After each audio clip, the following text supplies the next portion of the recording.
मरकजी वजीर अमित शाह ने इस यकीन का इजहार किया कि 3 दिसंबर को तेलंगाना में वजीर आजम नरेंद्र मोदी की क़यादत में डबल इंजन सरकार कायम होगी।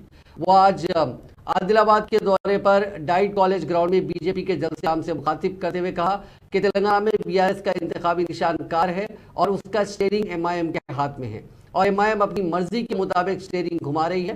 उन्होंने जलसे आम में शरीक अवाम से पूछा कि आपको ऐसी हुकूमत चाहिए जो एमआईएम के इशारों पर चले।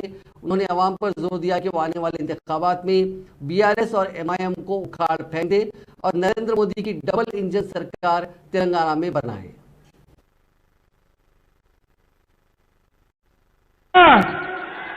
केसीआर कभी भी गरीबों का काम नहीं करते हैं, केवल और केवल अपने बेटे बेटियों का काम करने का काम एक केसीआर सरकार ने किया है।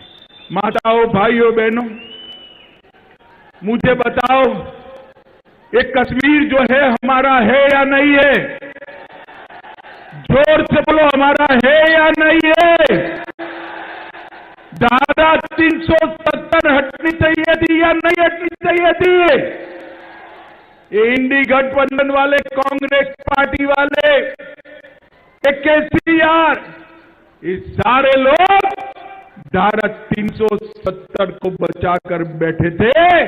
नरेंद्र मोदी जी ने 5 अगस्त 2019 को धारा 370 को हटाकर कश्मीर को हमेशा के लिए भारत के साथ जोड़ने का काम नरेंद्र मोदी जी ने।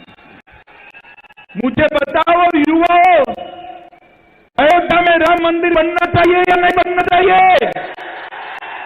जोर से बोलो, बनना चाहिए या नहीं बनना चाहिए?